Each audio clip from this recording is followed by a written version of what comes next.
You can't beat this game knife only, okay? The news is out. This video is trash. Garbage.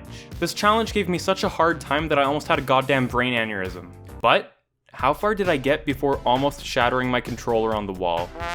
At what point did I almost consider showing my hammer to the Resident Evil 4 game case? And can all bosses be defeated knife only? I know these burning questions are all you're gonna be thinking about for the next half hour, so let's just get right into it. Like the idiot I am, I chose the hardest possible difficulty on the list. I mean, it wasn't much of a choice, there's only 2 difficulties, but still, choosing professional was the biggest mistake I've ever made in my entire life. And that's saying a lot because I actually played Paw Patrol on a roll and lived to tell the tale. Someone on Instagram pointed out that a new Paw Patrol game is coming out in November, and oh boy am I ever excited. Forget Ghosts of Tsushima, this is where my pre-order money is going.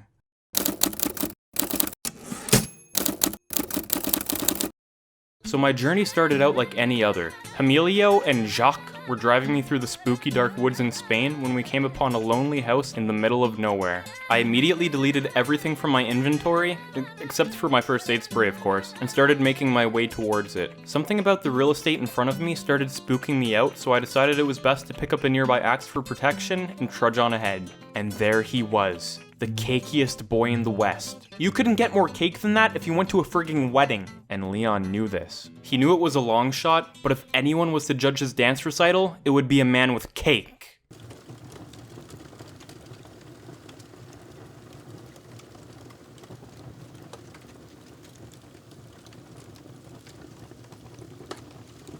Nah, he ain't dead, but mentally we probably lost him. I feel like Kendrick Perkins running 5-on-5 in Boston, cause I've been running way too long now. Anyway, getting back to reality, I sliced me a piece of that cake, threw my body through the nearest second-story window, and started going on a rampage. No man was safe as long as I was around. That's when I came across a little dog. Yosh, 俺様が相手だ。甘くはない。お前ごときが使えるほど10秒後ってとこかな。数えてやるぜ。そうだな。 Everything was pretty straightforward from here. As always for the town riot, I just ran in circles until it was time for bingo. The farm was interesting. I found out the cows made for great meat shields and were happy to help me in my time of need. Unfortunately, I'm horrible for committing friendly fire, so the cow didn't live very long. It was kinda disappointing because he really could have been the donkey to my Shrek. By the way, just letting you all know that my friend Reed designed some pretty sick Last of Us posters, and the Resident Evil posters are back on sale. So if you want one, go to radrendering.com/shop and use code Dante if you want to support me. Link will be in the description down below. Also, my code is not a discount code. It's a referral code that's meant to support me if you're buying one anyway. Thank you to the hundreds of people who have used my code so far. Alright, getting back into it, the only problem I had in this chapter was the tripwire in the shack. Sure, I could have 360 no-scoped an egg at it. Yes! Oh my god. But I was truly trying to make this a knife-only challenge. So I took one for the team and clotheslined myself on the damn thing. All of a sudden, I heard something in the back room. I see that the president's equipped his daughter with ballistics too. Oh my goodness, I recognize that sweet talking anywhere! It was Lewis and he needed my help. I exploded the shelf with my knife and opened the shaking cabinet as fast as I could. Ah, a man who is constrained and helpless. I can't think of a better candidate to watch my dance recital. Before I could even get through the first phase of my choreography, Le Big Fromage stepped through the door. Let's just say, I'm sure he was very confused. I tried protecting Lewis with my life and started swinging my axe around like a complete maniac. I was trying to intimidate this hulking man, and I can safely say it failed horribly. So let me explain the rules. At first, I wanted to get through this entire game using only the knife. This meant no kicks, no eggs, etc. But I quickly found out that this challenge is completely impossible. Not only because of the far-off crates and bottles you need to shoot, but also because when all these boys get together in a big group, it's damn near impossible to knife them without using kicks. Sure, one-on-one is totally fine, but a group of 50? I'd have better luck knocking out a transgender kid in one punch. So eventually I allowed kicks, I allowed egg throwing, and I allowed shooting things that are far away, but only if I had to. So there, like I said in the beginning of this video, this challenge is completely impossible. This is where the real challenge began. The merchant was completely useless during this gameplay, so it was up to me to make my way in this messed up world. Luckily, ladders were a lot more useful than my old compadre, so all I'd really have to do was camp at the top of a nearby ladder and watch all of the small-brained tards fall to their deaths. You know, there comes a point in every man's life when he has to do his duty. It may not be the easy thing to do, it may even shatter his heart, but it's something that needs to be done. Of course I'm talking about Richard. I was gonna let the little guy go, but of course he just had to stab me in the back of the head with a pitchfork. I tried negotiating with Richard. I told him he could be the donkey to my Shrek. I begged him to stop and join me, but it was no use. He was too far gone. It was clear I had to assert my dominance over him, so although it broke my spirit, I made sure he knew I was not a man to be tussled with.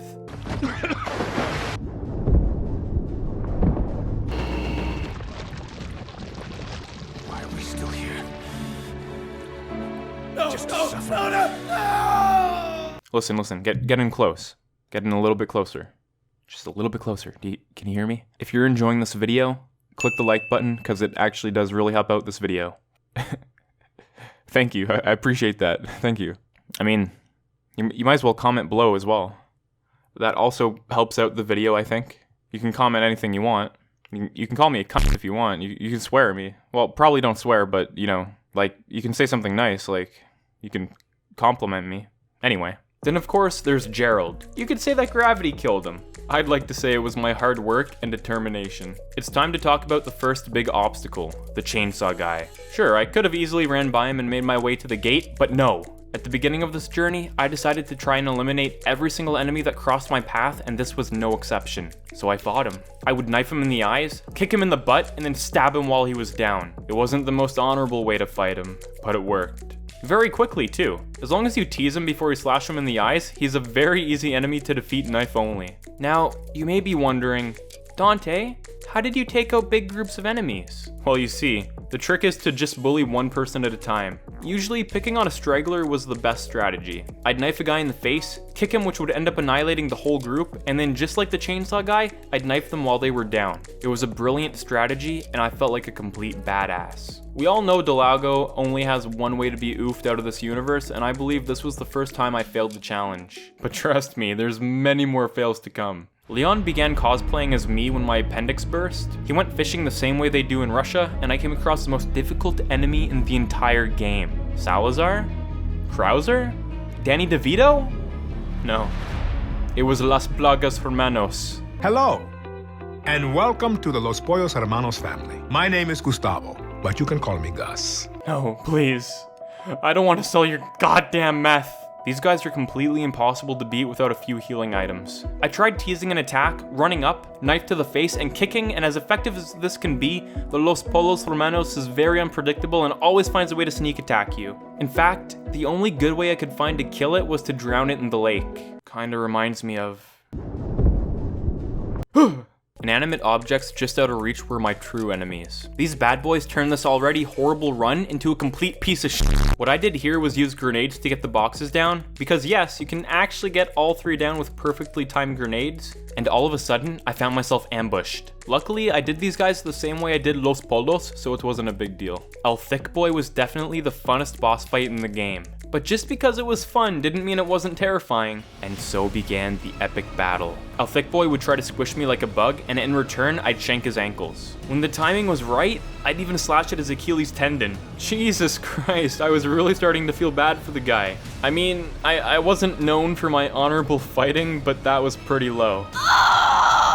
Unsurprisingly, the thick one fought back, and he fought back hard. You know, as I lay there on the ground with every bone in my body shattered, I couldn't help but laugh. What the dumb giant didn't know was even though my spine exploded on the corner of that tin roof, all I had to do was drink a little concoction I made in the lab to get better. Harry tells me you're quite the science whiz. You know, I'm something of a scientist myself. Stop! I promised I wouldn't include any more Spider-Man memes in my videos. Go home, Mr. Osborn. But you can't do this to me. You're out, Norman. So yeah, the dog came to my rescue, spoke some Chinese, Japanese, or Korean at me. Honestly, I don't even know, it all looks the same to me. お前ごときが使えるほど甘くはない。 And the giant was finally defeated by one small dog and a knifey boy. Having Ashley as a companion wasn't too much of an issue. I'd just tell her to wait in the trash bin, take care of all of the angry villagers, and the moment a Los Polos would appear, we'd make a run for it because there was no way in hell I could 1v1 a demon like that. The cabin was one of the top 3 hardest parts of the whole challenge, and it's all because of one man, Gustavo Fring. We started getting raided by a gang of meth dealers, and I used the only defense I knew I had. Look. Nah, he ain't dead, but mentally we probably lost him. I feel like Kendrick Perkins running 5-on-5 in Boston. Cause I've been running way too long, now I just feel exhausted. Cause I've seen 18 weeks at 18. You can't understand just how difficult this part is until you try it. Let's just pretend I didn't spend an hour on this fight and we'll skip to my successful attempt. There's only one reason I was able to get through this cabin without dying, and that's a sweet 2-part word I like to call avoiding conflict. See, my first thought was to just knife everyone that came at me. Once you defeat 40 enemies, or wait 4 minutes in the cabin, the boys will remember they were playing bingo and they'll ditch the kidnap attempt. Normally this wouldn't be a big issue and large groups of enemies aren't really a problem. But unfortunately, having 2 Los Pollos Hermanos in the cabin with everything else makes this one of the toughest parts in the game. And it doesn't help that Lewis is barely more useful than the merchant. Half the time, he'd get slapped silly in a corner by one of the tentacle monsters and there was nothing I could do about it. The only strategy I had for this was to frantically run around the house and pray that I had enough healing items to get through it. After so many failed attempts that I lost count, the Ganados finally backed off and I finished the cabin with 29 deaths to my name. El Thick Boy V2 was easy enough to get by, but what wasn't easy was the goddamn ski lift. No matter how many times I tried to dodge the axes and hoes, 1 or 2 of them always seemed to clip me. And as if that wasn't enough, there were 2 selfish cunts who decided they wanted to ride on the ski lift with me. Luckily, I was able to knife their toes and watch them fall into the endless abyss, but I still had the problem of the other villagers flinging their weapons at me. Knifing them out of the air was only effective against 1 Ganado, so I had to pray that the rest of them had horrible aim. And like most other parts on this run, after doing a part over and over and over again, I was able to get by it fairly decently. It's kind of like Totally Accurate Battle Simulator in a way. You can do the same situation 50 times in a row and have completely different results every time. Le Grand Fromage is the next scary villain on this journey, and he's actually incredibly easy once you understand his patterns. He has 2 phases, longitude and latitude. Longitude was easy enough. All I did was race to the ladder in the back, wait for him to attack, then I'd jump down, swipe at him a few times, rinse and repeat. Once the Fromage reached his latitude phase, I was stuck. I had no idea how to take down this half man. That is, until I watched a video by SpiralOut1123211. If you think I'm good at this game, you should see this guy. He's 10 times better than me, and I really think you guys should go subscribe to him because he's pretty underrated. So what I found in one of his videos was that you can get the big cheese into a state of mental confusion. All you have to do is climb the ladder in the back, stand in a specific spot, call the half man a mean name, and his perpetual torment begins. He gets stuck in an endless loop of failing to hit you, and you can just swipe at him to your heart's content. Are you okay, Leon? Get off my back!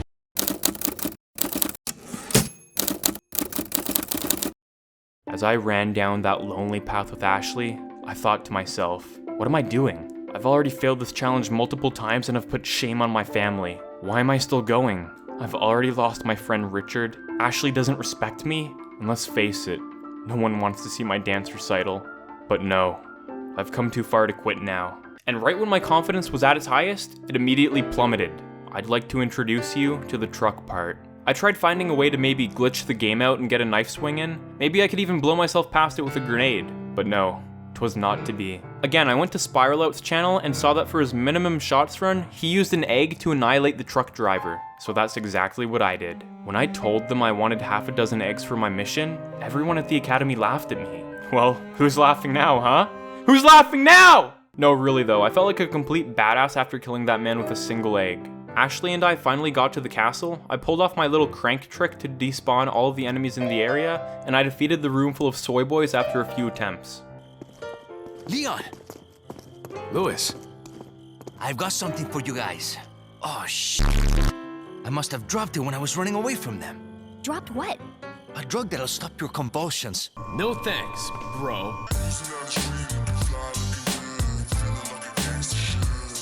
Damn it. This is where I met a man who was on my level. Finally, someone who could understand me and relate to my problems. Salazar. I've been expecting you, my brethren. Join the club, we've got jackets. I'm never turning into one of them. Never.